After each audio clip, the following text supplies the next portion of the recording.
पाठ संख्या 11, वीडियो संख्या 3। पिछली वीडियो में हम पढ़ चुके हैं जो प्लासी की आपकी लड़ाई हुई उसके जो परिणाम थे उसमें से हमने दो बिंदु आपके पढ़े हैं, भारत के सम्मान को आघात तक। आज हम तीसरा बिंदु जो है आपसे चर्चा करने वाले हैं वो है अंग्रेजों को आर्थिक लाभ। जो ये लड़ाई हुई इसका जो परिणाम आया प्लासी का, उसमें एक जो परिणाम आया वो था अंग्रेजों का आर्थिक लाभ। वो लाभ क्या था? सबसे बड़ा पक्ष यही था, इसी उद्देश्य से जो है अंग्रेज भारत आए थे। महत्वपूर्ण पक्ष था ये। राजनीतिक तौर पर तो वो सर्वे सर्वा हो ही गए थे।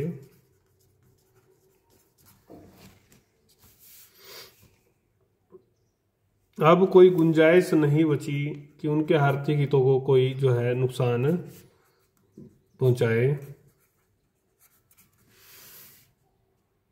क्योंकि वे बंगाल के आर्थिक संसाधनों का उपयोग जो है वो अब आसानी से कर सकते थे, क्योंकि अब उन कठपुतली था राजा जो था, नवाब जो था,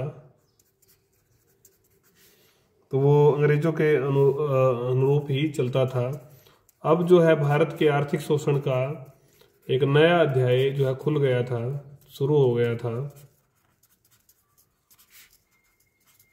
तो ये तीसरा बिंदु हमने पढ़ा। चौथा बिंदु था व्यक्तिगत लाभ। व्यक्तिगत व्यापार तो आपने सुना ही था कि अंग्रेज व्यक्तिगत व्यापार करते थे। व्यक्तिगत लाभ भी हुआ। लॉर्ड क्लाइव की अगर हम बात करते हैं, क्योंकि वो मेन जिसने रोल अदा किया था, उसकी ख्याति पूरे जो है ब्रिटेन में फैल गई। चर्चा का विषय बन गया, भारी चर्चा का विषय जो है लॉर्ड क्लाइव बना। युद्ध के बाद वो माला माल भी हो गया।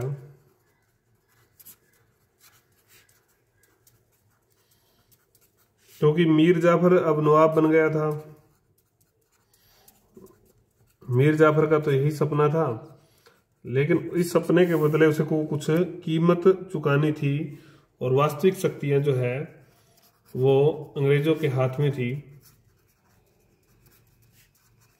वास्तविक शक्तियां अंग्रेजों के पास थी। वो तो नाम का ही नवाब था। अंग्रेजों के इशारों पर वो नाचता था। राय दुर्लभ अब सेनापति बन गया था। राय दुर्लभ को ये लाभ हुआ, और उसे नए नवाब ने इनाम के तौर पर भी बहुत कुछ इसको भी पैसा मिला। तो कुल मिलाकर सबको जो व्यक्तिगत लाभ हुए उनके बारे में हमने चर्चा की। फिर है फ्रांसीसियों को आसानी से पराजित करना। ये बाद का एक महत्वपूर्ण जो इनको लाभ हुआ ये था, फ्रांसीसियों को आसानी से पराजित करना।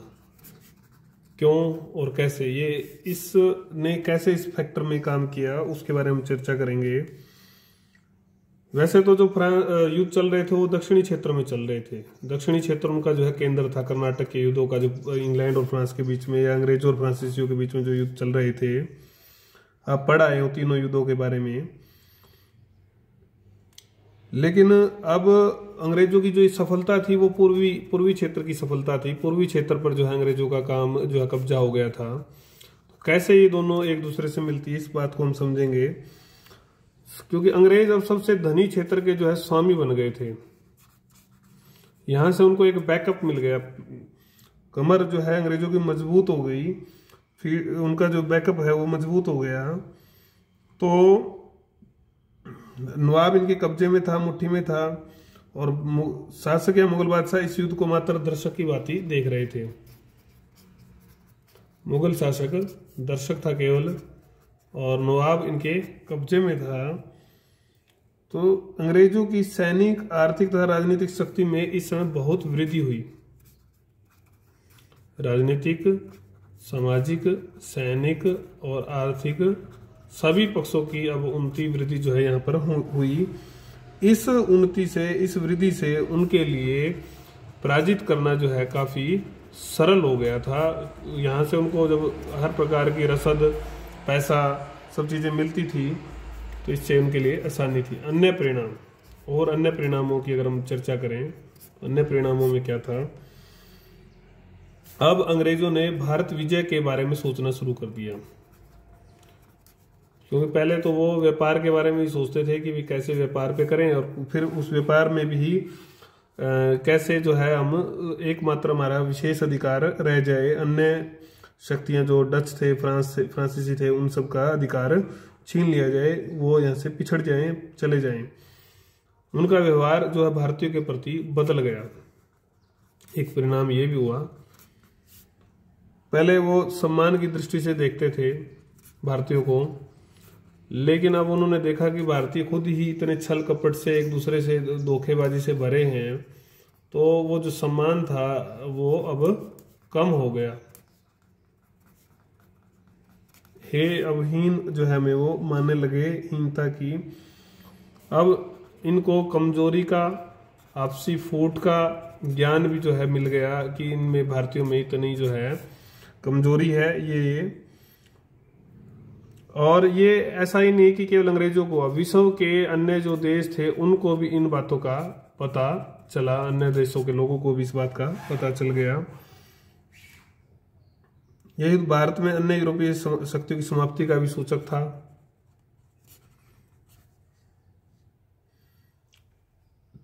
तो कुल मिलाकर ये युद्ध जो है विशेष जो है प्लासी का महत्व रखता है, हर दृष्टि से महत्व रखता है। अगर नवीन चंद्र सेन के अनुसार अगर हम बात करें, एक इतिहासकार हैं, यह युद्ध परिवर्तन की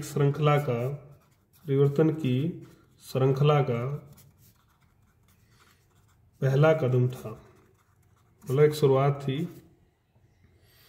भारत का स्वरूप ही इसने बदल दिया। इससे सदियों से जारी आर्थिक और शासकीय व्यवस्था भी बदल गई। सदियों से जारी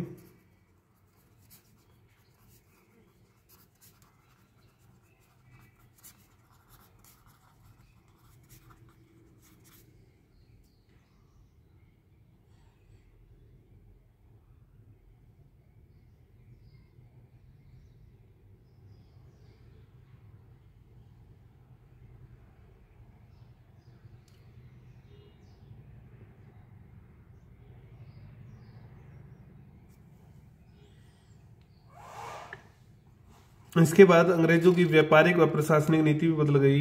वे अब साम्राज्यवादी रास्ते पर दौड़ पड़े। साम्राज्यवादी मतलब साम्राज्यों को हथियाना, कब्जे करना, निसंदेह एक परिवर्तनकारी युद्ध था। तो ये हमने प्लासी के जो युद्ध के जो परिणाम है वो पढ़े। अब हम बात करेंगे उसके बाद जो घटना घटी विशेष रूप से इस काल में, वो थी 1760 में बंगाल की दूसरी क्रांति होती है। इस बंगाल की दूसरी क्रांति में क्या क्या जो है घटनाएं घटती है वो हम पढ़ेंगे। प्लासी की जो मामला हुआ इसको पहली क्रांति का नाम दिया जाता है, और अब जो 1760 में जो घटना घटती है उसको दूसरी क्रांति का।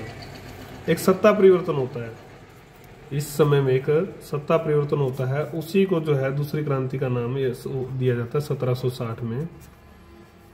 क्या होता है वो घटनाएं हम पढ़ेंगे। मीर जाफर का शासन,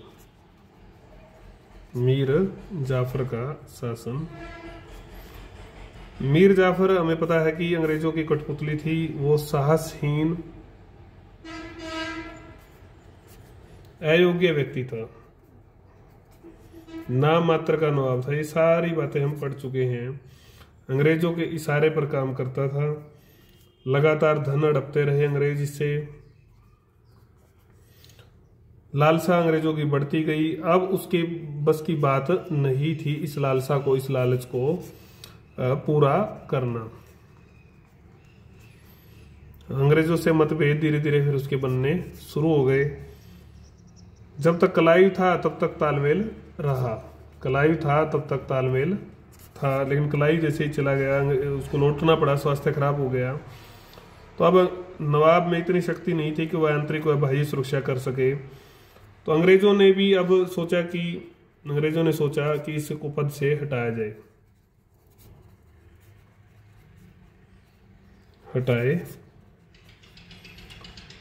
मीर जाफर ने हालांकि काफ़ी धन जो है दिया था समझौते के अनुरूप, और आर्थिक स्थिति जो है लड़खड़ा गई थी इसके कारण से, काफ़ी धन जो लुटाने के कारण से।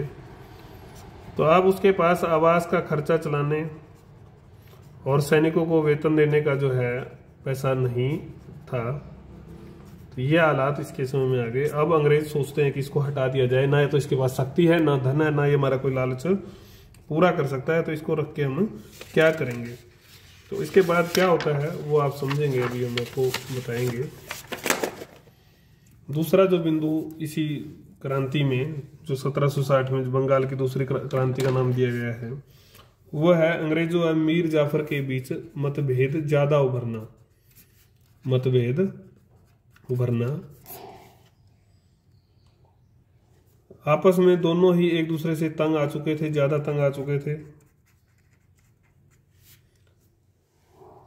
बंगाल की आर्थिक स्थिति खराब थी। आर्थिक स्थिति खराब का फायदा उठाकर कई अन्य शक्तियों ने आक्रमण किया बंगाल के ऊपर। पहला जो आक्रमण था वो था शाह आलम का। शाह आलम मुगल सम्राट था, अवध के नवाब का जो सहयोग था, अवध सहयोग से इसने ये आक्रमण किया था। शाह आलम के विरुद्ध स्वयं कलाई बंगाल से था। मीर जाफर का पुत्र मीरन जो है बिहार की ओर से आगे बढ़ा। शाह आलम को अपनी कमजोर स्थिति का एहसास था। बिना लड़े ही शाह आलम जो पीछे हट गया। आलम पीछे हट हो गया। 1769 में ही डचों ने फिर आक्रमण किया।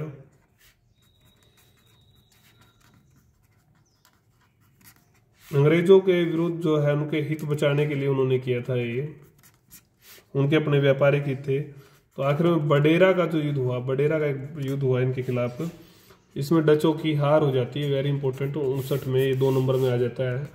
डचों की हार हुई और एक संधि हो जाती है। नवाब की ओर से इसमें मीरन उपस्थित था। शर्तें क्या थी इसमें? नवाब नाम मात्र जो है व्यापारिक सुविधाएं देगा डचों को, कुछ व्यापारिक सुविधाएं डचों को दी जाएंगी। डच नवाब अंग्रेजों से कभी युद्ध नहीं करेंगे, मतलब सैनिक कार्रवाई नहीं करेंगे। डचों के ऊपर प्रतिबंध लगा दिया गया। किलेबंदी नहीं करेंगे, केवल व्यापार। पटना, इनकी कुछ बस्तियां भी तय कर दी गई, पटना, कासिम बाजार और चिनसुरा। ये पूछ भी सकता है कौन कौन सी बस्तियां थी, 2 अंक में भी ये आ सकता है। बस्तियां रहेंगी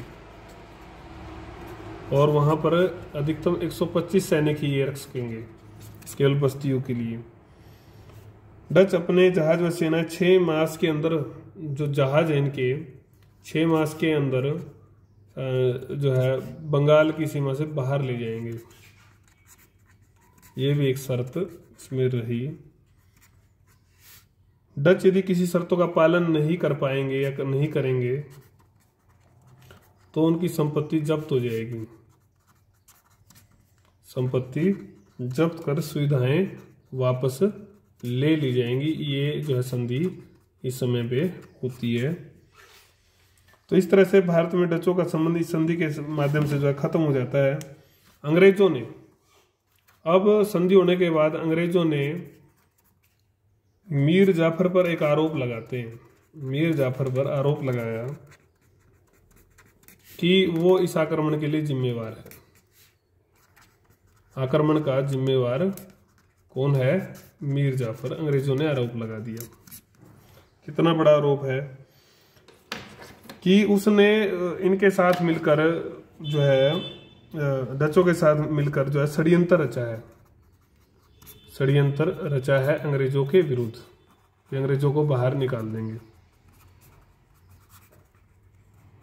कोई संतोषजनक उत्तर उसने नहीं दिया, उत्तर नहीं दे इसका नवाब। अंग्रेजों ने क्षतिपूर्ति की मांग कर दी कि जो युद्ध में हमें जो क्षतिपूर्ति हमारा खर्चा लगा तो वो आप दें। देने के लिए उसके पास कुछ था ही नहीं, पहले ही असमर्थता व्यक्त की। क्योंकि उसके पास शाही आवास का खर्चा ही जो है नहीं चल पा रहा था, ना वेतन दे पा रहा था। उसने तो कहा कि 100% वह अंग्रेजों पर आश्रित है, वो कैसे जो है षड्यंत्र कर सकता है। कलाई के जाने के बाद हालवेल जो है मुखिया था। हालवेल मुखिया था, वो बहुत झूठा और संकालु व्यक्ति था, झूठा भी था और संकालु भी था। तो उसने और भी जो है दोष लगाने शुरू कर दिए, इससे स्थिति बिगड़ती चली गई। तो ये फिर जो तीसरा जो है, जो इससे जिससे कि दूसरी क्रांति पूरी हो जाएगी, मीर जाफर को हटाने की योजना बनाई जाती। मीर जाफर को हटाने की योजना से ये क्रांति पूर्ण हो जाएगी। वो योजना क्या थी? तो जो आरोप तो चल ही रहे थे, दोनों एक दूसरे के आरोपों से दुखी थे, और मीर जाफर का पुत्र जो है उसकी मृत्यु हो जाती है मीरन की। उसके बाद और ज्यादा जो है वो विचलित रहने लग गया था मीर जाफर। हालवेल अब मुखिया था। अंग्रेजों ने मीर जाफर का उत्तराधिकारी ढूंढना शुरू कर दिया था। मीर जाफर का दामाद था मीर कासिम, वो इस पद के लिए तैयार था। तो उसने स्वीकार किया। एक गुप्त संधि इनके बीच में हो जाती है। उस संधि के अनुसार नवाब बनते ही बर्दवान, मिदनापुर और चटगांव का क्षेत्र जो है वो अंग्रेजों को दे देगा। ये संधि की शर्त थी, गुप्त संधि की। कंपनी का सारा बकाया भी देगा, और साथ में पैसे बांटने उसने। 50,000 पाउंड जो है वेंसी टार्ट को,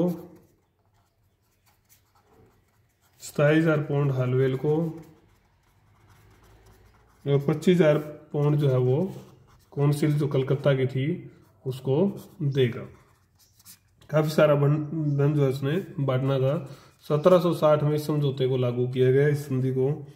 तो ये जैसे ही समझौता लागू होगा तो इसको मानते दूसरी क्रांति जो है सफल हुई, सत्ता परिवर्तन हो गया। अब बंगाल का नवाब जो है मीर कासिम बन गया। तो अंग्रेज अब सम्राट निर्माता या नवाब निर्माता बन गए थे। ये परिवर्तन भारत के या बंगाल के स्ट्रक्चर में आया। इसके बाद जो अगली वीडियो होगी हमारी, वीडियो संख्या 4, उसमें हम बक्सर का युद्ध पढ़ेंगे।